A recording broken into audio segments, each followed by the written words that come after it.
कथा कलामी की माजरत, बट वैल्यू की जहां आपने बात की है, is it because of the performances as well? Because अगर पाकिस्तान टीम की परफॉर्मेंसेज बहुत अच्छी होती, बिकॉज इट्स बीन एजेस, मतलब लास्ट टाइम आप शायद मुझे याद दिलाएंगे कि कब 5 टेस्ट मैचेस की सीरीज हमने कब खेली थी, मे बी शायद 1987 शायद मुझे आखिरी याद आता है, उसके बाद तो मुझे याद ही नहीं आता कि 5 टेस्ट मैचेस हमने कब खेले थे।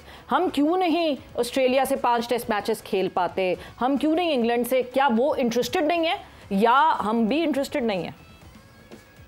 नहीं, मेरा नहीं ख्याल इंटरेस्ट की बात है।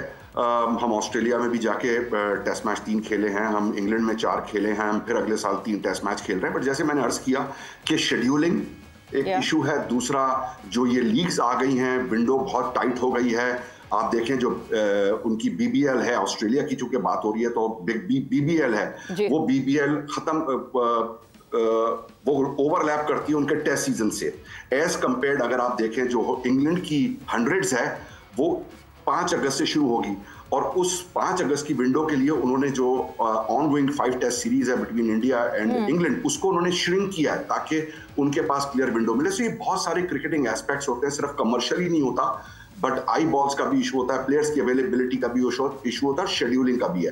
तो मेरा ख्याल है पाकिस्तान क्रिकेट बोर्ड ने अपनी पूरी कोशिश की है कि जहां जहां वो मैक्सिमाइज कर सकते हैं इसको कर सकें। परफॉर्मेंस का भी है समीर साहब, परफॉर्मेंस का भी है, परफॉर्मेंस का भी है। मैं बल्कि आई बॉल्स तो जब भी मिलेंगी ना जब परफॉर्मेंस होगी। बिल्कुल, और मैं इसके ऊपर एक क्वेश्चन पुट करना चाहूँगी कि परफॉर्मेंस से एक और सवाल भी जहन में आता है कि जब भी आप टेस्ट मैच देखते हैं, बल्कि खैर आप बाकी मैचेस भी देख लें, लेकिन टेस्ट में स्पेसिफिकली जब हमने साउथ अफ्रीका के साथ भी खेला, एक नया प्लेयर आता है मफाका, और वो आके हमारे टॉप प्लेयर बाबर आजम को ईजिली आउट कर जाता है। दूसरी टीम्स हमारे खिलाफ अपनी ए टीम नहीं खिलाना चाहती हैं बिकॉज दे नो कि हमने तो हार ही जाना है इवेंचुअली। बांग्लादेश जैसी टीम जो है वो हमें टेस्ट में हरा देती है। तो परफॉर्मेंस यहाँ पर कहाँ कैसे आती है, परफॉर्मेंस के ऊपर क्या जिम्मेदारियाँ लागू होती हैं? देखिए, ये आपने बहुत सारे सवालात एक ही सवाल के अंदर रख दिए हैं। पहली बात तो ये है कि मैं जब पीसीबी के साथ था या मैं जर्नलिस्ट था या मैं आईसीसी के साथ था, मैं कभी इस चीज़ को एग्री नहीं करता कि टीम ए और टीम बी और टीम सी, जब हम ये बात करते हैं तो जो प्लेयर सिलेक्ट होकर अपनी मुल्क को रिप्रेजेंट करने आते हैं हम उनको डिसरिस्पेक्ट करते हैं। तो एक तो बात ये, दूसरी बात ये इंटरनेशनल क्रिकेट है, तीसरी बात ये होस्ट बोर्ड कभी भी ये नहीं कहता मेहमान टीम को कि अपने एक्स प्लेयर ना लाए या वाई प्लेयर ना लाए, ये मेहमान टीम के ऊपर डिपेंड करता है। तो हमें कभी किसी को अंडरमाइन नहीं करना चाहिए। अगर उन्होंने अच्छा खेला, बांग्लादेश ने हमें 2-0 हराया, हमें उनको अप्रिशिएट करना चाहिए कि वो अच्छे खेले और वो जीते। देखिए, हम हर मुल्क के ऊपर अप्स एंड डाउन्स आते हैं। यस, हमारी टीम जब अच्छी भी थी, नंबर 1 भी थी, तो हमारे पास उतने 5 टेस्ट मैचेस नहीं मिलते थे।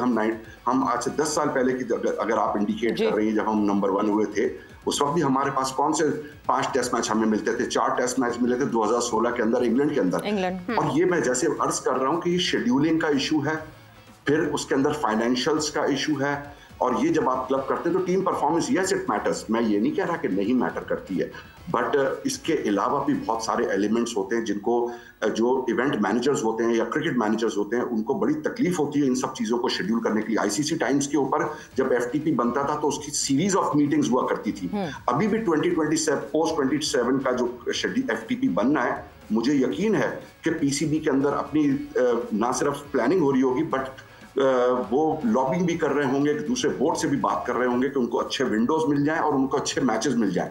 पर जैसे मैंने अर्ज किया, बहुत सारे इसके अंदर बिहाइंड द सीन फैक्टर्स होते हैं जो शायद हमें पता नहीं होते, या हमें पता होते हैं या हम उनको बताते नहीं हैं, या हमारी रिलेशनशिप्स ऐसी होती हैं जिसकी वजह से हम उन चीज़ों को अनवील नहीं करते।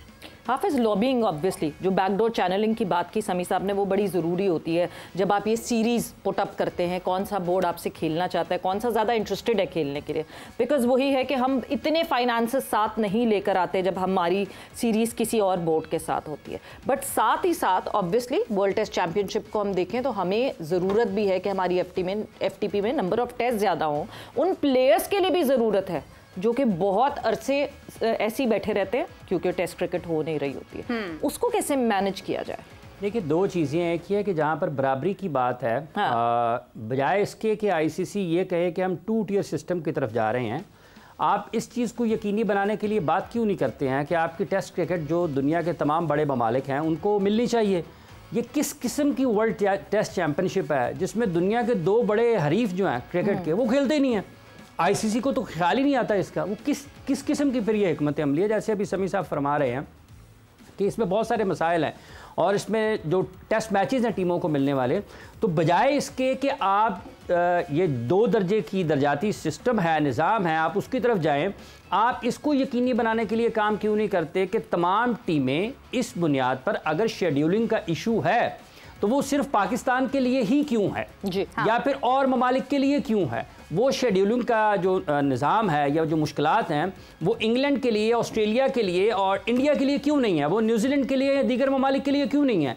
तो इसका मतलब ये है कि ये जो 3-4 बड़े ममालिक हैं इनकी इजारादारी है, तो खेलें तो इजारादारी का पैगाम ही नहीं देती हैं। इसलिए पाकिस्तान क्रिकेट बोर्ड को चाहिए, जहाँ तक लॉबिंग का ताल्लुक है, अपने ये तो फिर एक से करके एक वो पत्ते खुलते जाते हैं ना, अपनी टीम की कारकर्दगी एक अलग चीज़ है। ये जो निज़ाम है 2 दर्जों का, जिसमें आप अपने आप को एक साइड पर रखना चाह रहे हैं, तो ये आप जो मुसावात है जिसका खेल सबक देती है, आप उससे दूसरे लोगों को महरूम कर रहे हैं। तो बुनियादी तौर पर ये सवाल उठाने की ज़रूरत है। जहाँ तक ताल्लुक इस चीज़ का, लॉबिंग का, सभी बैठे हैं, इनकी सारी ज़िंदगी खेलों में गुजर गई है। कराची से क्रिकेट खेलते खेलते फिर अखबार में लिखते लिखते पाकिस्तान क्रिकेट बोर्ड में आए पहली मरतबा। कल ही मैंने इनको एक तस्वीर भी शेयर की, मेरे पास पहुंची। हाँ। पीसीबी का पूरा स्टाफ था वहाँ पर उस तस्वीर में, और उस वक्त पीसीबी के स्टार कम थे, टीम में स्टार ज़्यादा थे। स्टाफ का ये आलम है कि अगर आपने आज पीसीबी के स्टाफ का नहीं, अभी पीसीबी के स्टार ज़्यादा हैं, अब पीसीबी के स्टार ज़्यादा है, टीम के स्टार नहीं है, वो ज़रा कम हो गए हैं। अगर आज आपको पीसीबी का स्टाफ का आप ग्रुप फोटो करना पड़ेगा तो आपको इमरान खान इंक्लूजर खाली कराना पड़ेगा। तो वो सारे दौर मैंने देखे हैं। जब जनरल तौकीर इजाज़ साहब चेयरमैन थे पाकिस्तान क्रिकेट बोर्ड के, नीचे वाला एक कमरा था जहाँ पर प्रेस कॉन्फ्रेंस हुआ करती थी, चंद कुर्सियाँ लगती थी, फोटोग्राफर आते थे, रिपोर्टर्स आते थे, और अगर जनरल तौकीर इजाज़ साहब को और कोई तनकीद करता था वो इशारा करते थे समी साहब की तरफ, इनसे पूछें, ये भी बहुत तनकीद करते थे पाकिस्तान क्रिकेट बोर्ड। तो वो वहाँ से होते हुए फिर आईसी से फिर दोबारा ये पाकिस्तान क्रिकेट बोर्ड में आए और इन्होंने वहाँ पर अपनी खिदमात अंजाम दी। फिर ये अब मुल्तान सुल्तान में चले गए। तो ये सारे अदवार हैं इसमें। अब अगर ये लिख रहे हों, मेरा ख्याल है कि इनको जरूर लिखना चाहिए। अगर ये किताब लिख देनी चाहिए समी साहब, आपको तो हम सजेशन दे रहे हैं कि जितनी स्टोरीज आपके पास होंगी हर जाविये से उस पे किताब लिख देनी चाहिए। ये जो अगर ये खुद भी क्रिकेट खेलें जी, ये अगर मीडिया, हालांकि हमारे बड़े इख्तिलाफात रहे हैं हर दौर, लेकिन अगर ये किसी भी टीम को एक्सप्लेन करने के लिए बैठेंगे ना, तो वो जो आज हो रहा है ना पाकिस्तान की क्रिकेट के साथ, कि वो जो आपको मैंने टीम दी थी उसमें शाहीन अफरीदी तो नहीं है, मैं बैठा होता मैं कहता सर मेरी टीम में तो लिखा हुआ है, मैं अपनी तरफ से डाल लूँ कि मेरी टीम में तो लिखा हुआ है, तो ये ज़्यादा बेहतर अंदाज में कर सकते हो। बिल्कुल, जिस तरह कहा हाफिज ने कि पाकिस्तान क्रिकेट बोर्ड में जितने लोग और एम्प्लॉयज़ बढ़ गए हैं, काश इन एम्प्लॉयज़ बढ़ते बढ़ते जो है वो कारकर्दगियाँ हमारी टीम की बेहतर हो जाती है। अगर ये एम्प्लॉयज़ बढ़ने से तो बढ़ाते रहते जितने, बट वक्त एक ब्रेक का हुआ है, ब्रेक पर जा रहे हैं। जब ब्रेक से वापस आएंगे तो यस, ओलंपिक्स 2028 LA 28 पे भी बहुत ज़्यादा इस दफ़ा ICC की मीटिंग में डिस्कशन हुई, उस पर भी बड़ा हैरान और परेशान हम हैं, बिकॉज जो दोनों नज़रिए जो जिनको पुट अप किया है सामने के किस तरीके से 6 टीम्स हिस्सा बनेंगी ओलंपिक्स की, किसी भी उन 6 टीम्स की तरीके से पाकिस्तान हिस्सा नहीं बनता हुआ दिखता ओलंपिक्स का। After the short break.